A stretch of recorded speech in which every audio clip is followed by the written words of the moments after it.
Hello दोस्तों, बहुत बहुत स्वागत है आप सभी का तुल्यारेस ऑनलाइन क्लासेस में। दोस्तों, रीट एसएसटी का सिलेबस अपना हो चुका है। रीट एसएसटी ही नहीं बल्कि बाकी सिलेबस भी अपने लगभग पूरे हो चुके हैं। दोस्तों, यहाँ आप देख सकते हैं सभी विषयों के हमने जो ज़रूरी है उनके सिलेबस को पूरा किया है और सारे आपको प्लेलिस्ट के अंदर मिल जाएंगे। वहाँ जाकर के आप जो अपना सिलेबस पूरा कर सकते हैं दोस्तों। और अब उसके पश्चात हमने शुरू की है रीट के ही कुछ मॉडल पेपर, जिसमें संपूर्ण पाठ्यक्रम पर आधारित आपसे कुछ प्रश्न पूछे जा रहे हैं। और ये प्रश्न ऐसे प्रश्न हैं जो इम्पोर्टेंट भी हैं और जिनका स्तर भी माध्यमिक शिक्षा बोर्ड के अनुकूल ही रखा गया है। दोस्तों, उम्मीद करते हैं कि इस प्रकार के ही प्रश्न आपके प्रश्न पत्र में आएंगे। दोस्तों, इस मॉडल पेपर का लाभ आपको तभी मिलने वाला है जब आप इसको एक मॉडल पेपर की तरह ही लें और अपना आकलन करें कम से कम। उसके बाद में आप प्रश्नों को याद कर सकते हैं। केवल इसलिए न देखें कि आपको 20% 30% मिल रहे हैं तो हमें कहीं ना कहीं लाभ होगा। संपूर्ण लाभ के लिए आपको यही कार्य करना होगा। आप अपनी कॉपी पर जो अपना आकलन करें या फिर आप कमेंट से भी जान सकते हैं और देखें कि कितने क्वेश्चन आपके गलत होते हैं, कितने सही होते हैं। आप सिर्फ कॉपी पे ये लिख सकते हैं कि कौन कौन से क्वेश्चन आपके गलत हुए, यानी कितने गलत हुए, और तभी आपको अपनी तैयारी का संपूर्ण अंदाजा हो जाएगा। तो चलिएगा शुरू करते हैं आज के टेस्ट को और बात करते हैं पहले प्रश्न के विषय में। प्रधानमंत्री का कार्य और शक्ति है। इनमें से आपको बताना है कि प्रधानमंत्री का कार्य और शक्ति क्या है। क्या उसका कार्य है मंत्रिपरिषद का निर्माण करना, दूसरा है मंत्रियों के मध्य विभागों का वितरण करना, तीसरा है मंत्रिपरिषद का नियंत्रण करना और समन्वय करना, या फिर सारे ही हैं। बहुत ही अच्छा प्रश्न है दोस्तों। आपको बताना है कि प्रधानमंत्री का कार्य और उसकी शक्तियां क्या हैं। चलिएगा चेक करते हैं प्रधानमंत्री का कार्य है कौन सा है। तो प्रधानमंत्री के ये सारे ही कार्य होते हैं। वो मंत्रिपरिषद का निर्माण करता है, मंत्रियों के मध्य विभागों का वितरण करता है, मंत्रिपरिषद का नियंत्रण करता है और उनमें समन्वय करने का कार्य करता है दोस्तों। और एक प्रकार से आप इसे कह सकते हैं राष्ट्रपति और जो हमारा मंत्रिमंडल होता है, राष्ट्रपति और मंत्रिमंडल के मध्य ये संबंध बनाने का काम करता है, ये संबंध स्थापित करता होता है दोस्तों।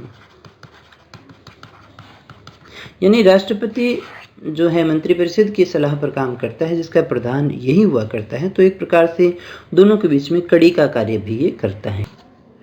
दूसरा हमारा प्रश्न है पश्चिमी बंगाल में रानीगंज का संबंध किससे है। कोयला क्षेत्रों से है, लौह अयस्क से है, मैंगनीज से है, या फिर तांबा से है। पश्चिमी बंगाल में जो रानीगंज है, रानीगंज का संबंध किससे है, किस खनिज से है। दोस्तों, आपको बताना है सही आंसर क्या होगा। रानीगंज का संबंध किसके साथ में है दोस्तों, बताइएगा फटाफट से कमेंट करके। देखें कितना याद किया है आपने।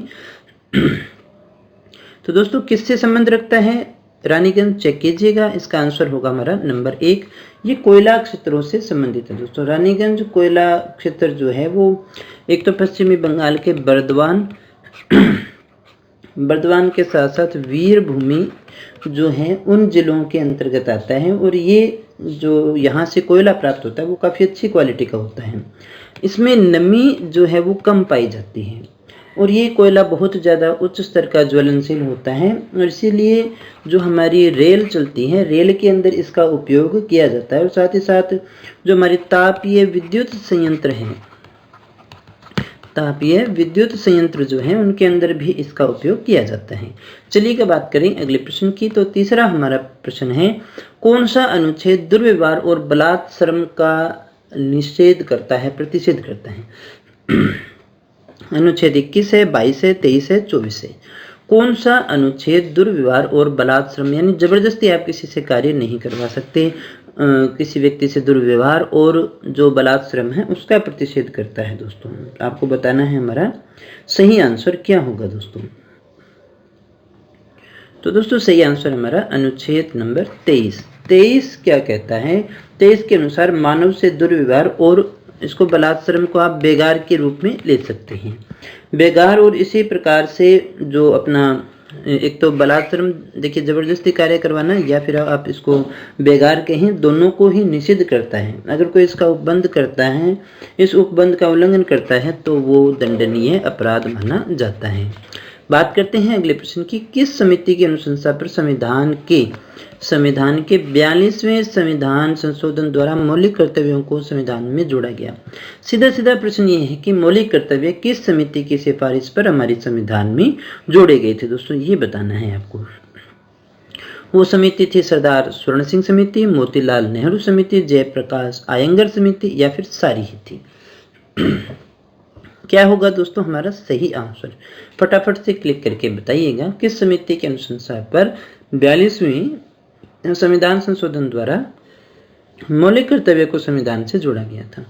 क्या है दोस्तों हमारा सही आंसर, चेक करिएगा दोस्तों। हमारा सही आंसर होगा नंबर 1 होगा इसका। क्या होगा दोस्तों, नंबर 1 सरदार स्वर्ण सिंह समिति की सिफारिश पर ये किया गया था दोस्तों। सरदार स्वर्ण सिंह समिति की सिफारिश के आधार पर ही 42वें संविधान संशोधन जो हुआ था 1976, इसके द्वारा जो है मौलिक कर्तव्य को हमारे संविधान के अंदर, कानून के अंदर जोड़ा गया था दोस्तों। आगे अगला प्रश्न है हमारा, महाराणा राज सिंह किसका समकालीन था? बताना है आपको। महाराणा राज सिंह जो है वो किसका समकालीन हुआ करता था? अकबर का, जहांगीर का, औरंगजेब का या फिर शाहजहां का? किसका समकालीन था दोस्तों? बड़ा अच्छा प्रश्न है। महाराणा राज सिंह जो है वो किसके समकालीन थे? अकबर, जहांगीर, औरंगजेब या फिर शाहजहां? चलिएगा चेक करते हैं। सही आंसर है हमारा नंबर 3, औरंगजेब का समकालीन था।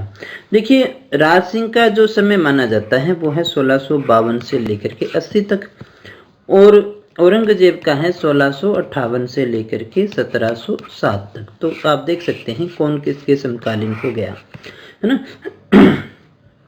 तो अब यहाँ देखिएगा औरंगजेब के समकालीन था, और औरंगजेब की धार्मिक नीतियां थी वो काफ़ी कट्टर हुआ करती थी, जिसका विरोध भी राज सिंह के द्वारा किया गया था दोस्तों। इसी कारण उनके बीच में थोड़ी अनबन चलती भी रहा करती थी।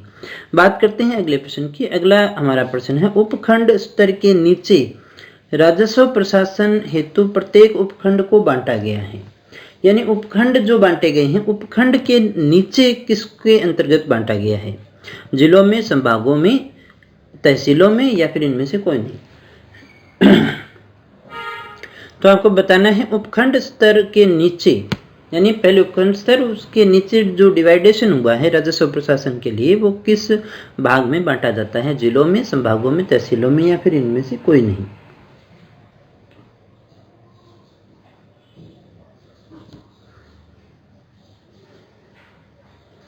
क्या होगा दोस्तों हमारा सही आंसर? आइए देखते हैं। सही आंसर है हमारा नंबर 3। किसमें बांटा जाता है दोस्तों? तहसीलों में बांटा जाता है। उपखंड स्तर के नीचे राजस्व प्रशासन के लिए प्रत्येक उपखंड को तहसीलों में बांटा गया है। और तहसील का मुख्य अधिकारी कौन होता है दोस्तों? तहसीलदार होता है। कौन होता है?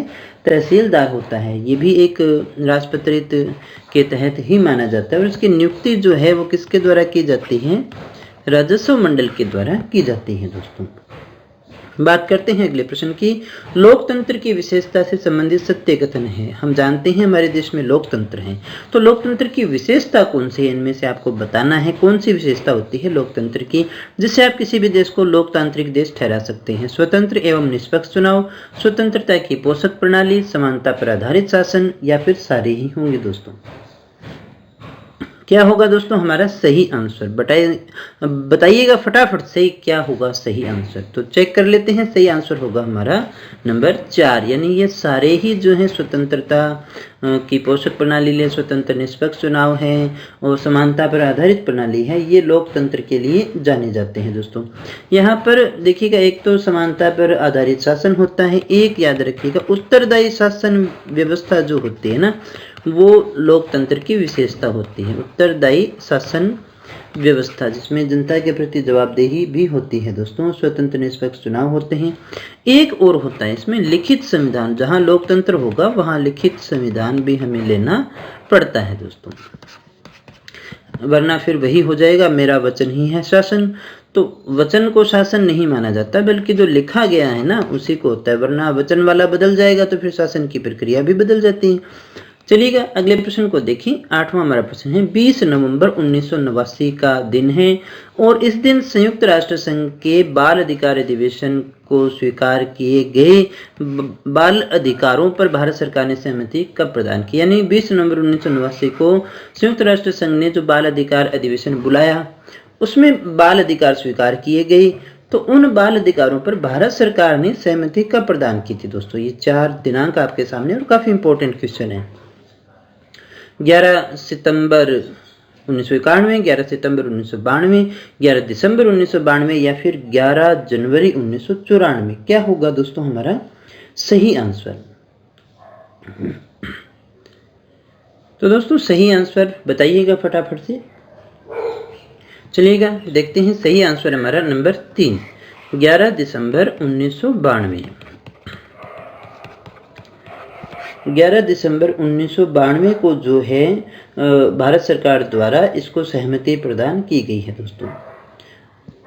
और हम कहें बाल अधिकार क्या है, तो बाल अधिकार संरक्षण कानून जो है उसके अनुसार ये जो सारे अधिकार उसमें शामिल किए गए हैं वो यहाँ पर भी अपने शामिल करते हैं। यानी 20 नवंबर 1989 को इस बाल अधिकार अधिवेशन के अंदर जो बाल अधिकार स्वीकार किए गए थे उन्हीं को भी हमने भी स्वीकार किया है, उन्हें हमने भी स्वीकृति प्रदान की है दोस्तों। और वही बाल अधिकार माने जाते हैं जो इसमें लिखे गए हैं। बात करते हैं अगले प्रश्न की। विमर्श का उद्देश्य क्या है दोस्तों। नियमों का निर्माण करना, जीवन संबंधी आदर्शों की शिक्षा देना, विषय का विस्तार से ज्ञान देना या फिर उपरोक्त सभी। विमर्श जो है उसका उद्देश्य क्या है दोस्तों। नियमों का निर्माण करना, जीवन संबंधी आदर्शों की शिक्षा देना, विषय का विस्तार से ज्ञान देना या फिर उपरोक्त सभी। क्या होगा दोस्तों हमारा सही आंसर बताइएगा फटाफट से। तो दोस्तों सही आंसर है हमारा वो है नंबर 4, यानी ये सारे ही हैं। विमर्श के उद्देश्य कौन से हैं, सारे ही हैं। आप विमर्श को क्या कह सकते हैं दोस्तों, वार्तालाप, है ना। तो वार्तालाप और विमर्श के अंदर छात्र और शिक्षक जो किसी एक सब्जेक्ट के ऊपर डिस्कस करते हैं उसके द्वारा किसी निष्कर्ष पर पहुंचते हैं। और ये जो प्रक्रिया होती है वो कई उद्देश्यों पर आधारित होती है, जिनमें विषय संबंधी ज्ञान देना हो सकता है, जीवन उपयोगी आदर्शों का निर्माण करना हो सकता है, नियमों का निर्माण करना हो सकता है। तो ये सारी चीजें इसमें संबंधित हो सकती हैं। अगले प्रश्न की बात करते हैं। चिंतन किस समस्या का हल खोजने की, किसी समस्या का, किसी ले लेना इसको, किसी समस्या का हल खोजने की मानसिक प्रक्रिया है। यह परिभाषा किसके द्वारा दी गई है दोस्तों। बहुत इंपॉर्टेंट परिभाषा है, चिंतन की परिभाषा है। चिंतन वैसे भी क्या होता है, चिंता और चिंतन में यही फर्क है कि चिंता में कोई समस्या का हल नहीं निकलता है और चिंतन में समस्या का हल निकलता है दोस्तों। तो चिंतन करना चाहिए, इसका भी आप चिंतन करोगे तो आंसर निकल ही आएगा। क्या होगा दोस्तों सही आंसर। कोलेसनिक की है, वुडवर्थ की है, रोस की है या स्किनर की है दोस्तों। क्या है सही आंसर, तो देखते हैं। सही आंसर हमारा वो है नंबर 2, यानी वुडवर्थ जो हैं वही हैं इसके रचयिता हैं जिन्होंने ये परिभाषा दी है। बात करें अगले प्रश्न की। 11वां हमारा प्रश्न है। प्राचीन काल में चंपा जो है उसकी राजधानी कौन सी थी दोस्तों। संस्कृत थी, पाली थी, उर्दू थी या फिर हिंदी थी दोस्तों। चंपा की राजधानी कौन सी थी, सॉरी राजभाषा कौन सी थी, ये बताना है आपको। बताइएगा दोस्तों फटाफट से क्या है हमारा सही आंसर। तो दोस्तों सही आंसर हमारा वो है नंबर 1। उसकी भाषा कौन सी थी, राजभाषा थी संस्कृत। और देखिएगा दोस्तों चंपा का आधुनिक नाम आता है अनाम। आधुनिक काल में उसे क्या कहते हैं, अनाम कहते हैं। और वायु पुराण की अगर अपनी बात करें, वायु पुराण में इसे कहा गया है अंग देश। क्या कहा गया है दोस्तों, इसे अंग देश कहा जाता है। यहाँ कौन सा मत प्रचलित था, तो यहाँ पर शैव मत का प्रचलन हुआ करता था। और राजभाषा की बात करें तो यहाँ की राजभाषा कौन सी थी दोस्तों, संस्कृत हुआ करती थी। देखते हैं अगले प्रश्न को। राजस्थान दिवस कब मनाया जाता है, ये तो सभी का सही होगा, अभी गया भी है दोस्तों। आसान नहीं, ऐसे क्वेश्चन आते हैं परीक्षा में, इसीलिए मैंने दिया है आपको बताना है 30 मार्च को, 21 नवंबर, 30 नवंबर और 15 अप्रैल। वरना आसान और मुश्किल में फर्क तो इतना ही है ना कि वो आपका पढ़ा हुआ है तो आसान है, नहीं पढ़ा हुआ तो मुश्किल है। प्रश्न का स्तर थोड़ी ना तय करता है।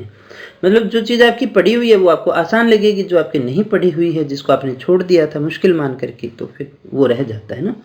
क्या होगा सही आंसर दोस्तों? सही आंसर होगा हमारा, बिल्कुल आप सभी का सही होना चाहिए, नंबर 1 होगा 30 मार्च। देखिएगा स्वतंत्रता हमें मिली, उसके बाद में एकीकरण हुआ और एकीकरण के अंतर्गत 30 मार्च 1949 को लगभग संपन्न हो गया था, इसलिए 30 मार्च को ही हम क्या मनाते हैं? राजस्थान दिवस मनाया करते हैं दोस्तों।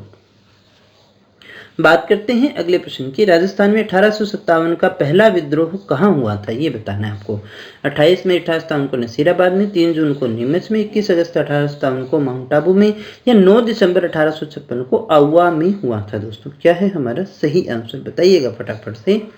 1857 का पहला विद्रोह कब और कहाँ हुआ था दोस्तों? तो दोस्तों सही आंसर हमारा वो है नंबर 1, यानी 28 मई 1857 को नसीराबाद में पहला विद्रोह हुआ था दोस्तों। जो नसीराबाद है उसकी छावनी में 15वीं नेटिव इन्फेंट्री जो थी उसने 18 मई 1857 को विद्रोह किया था दोस्तों। इसमें 6 छावनियां हमारी यहाँ पर हुआ करती थी दोस्तों। कौन कौन सी थी?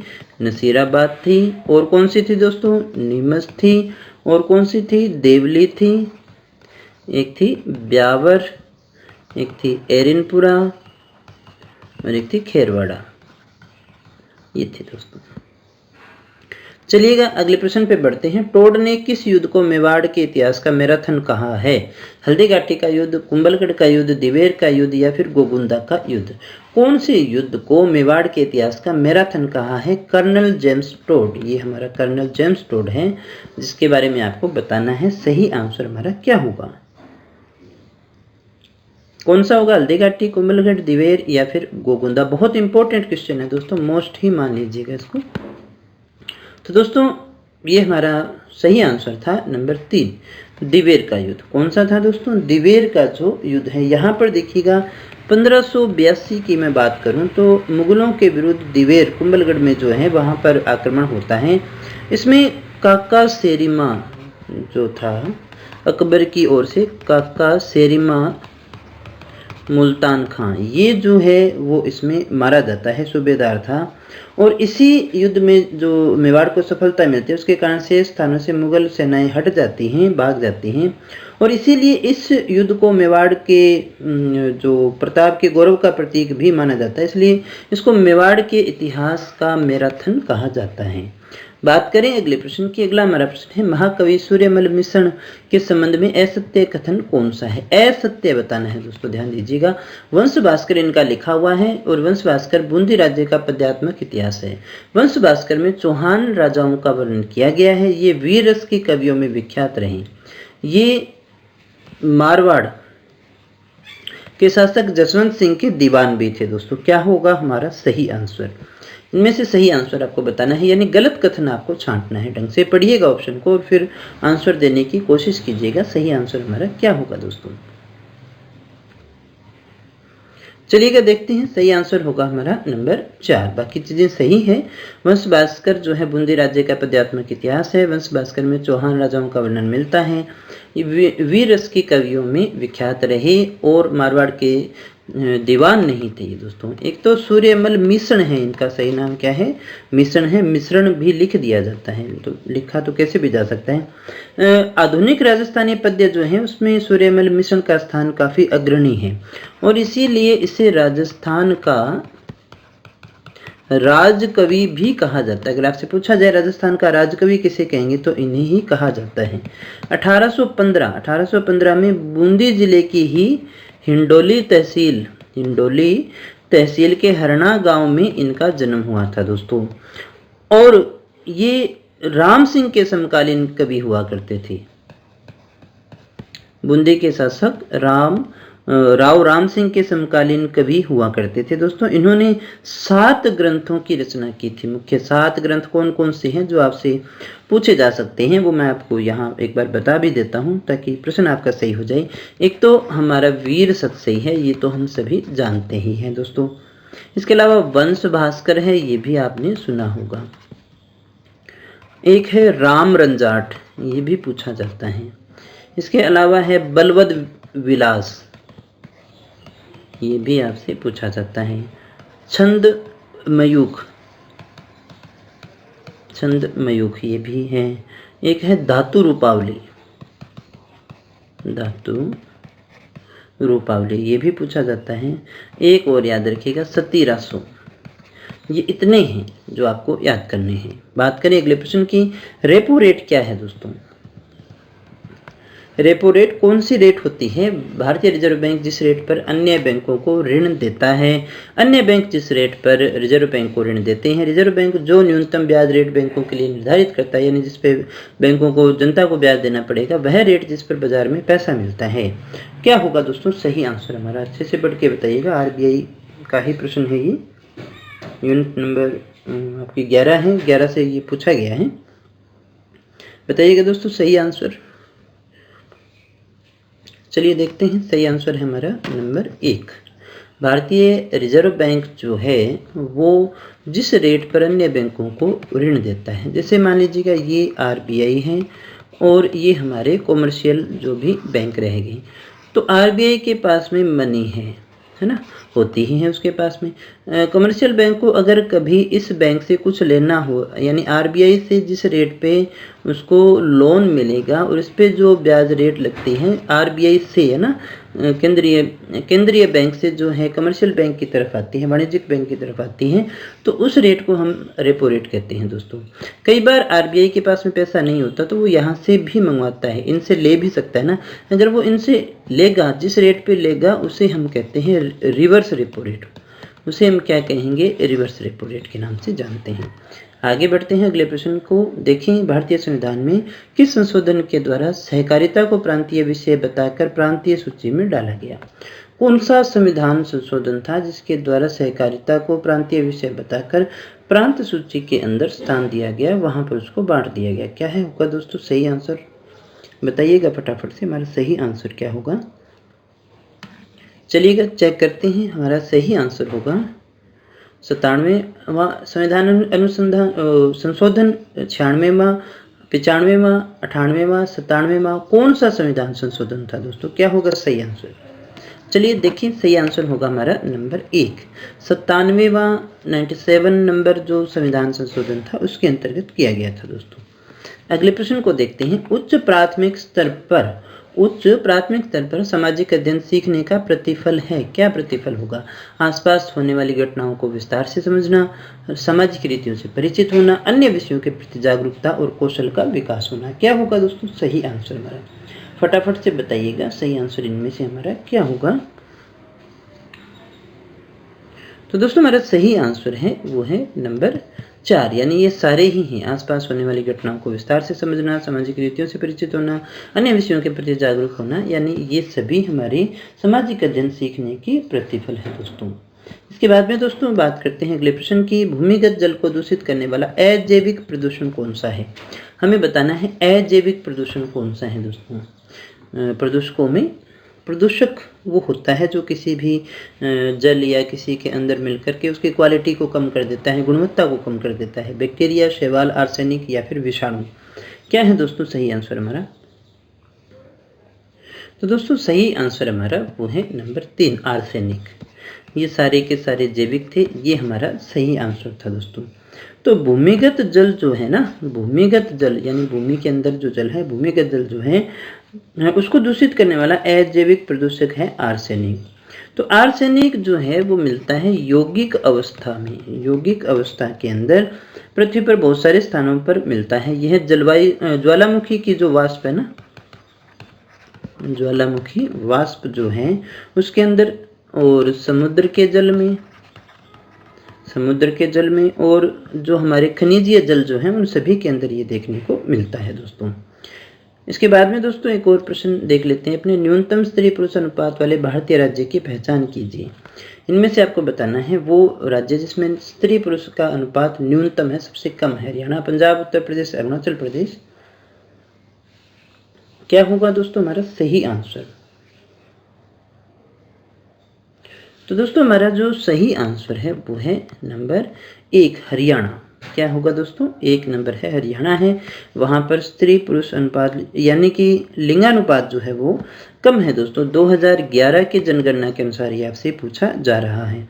हरियाणा का अगर पूछा जाए तो कितना होगा? 879। और अगर आपसे पूछा जाए केंद्र शासित जो है ना, केंद्र शासित में कौन सा है? तो केंद्र शासित में है हमारा दमन और दीव।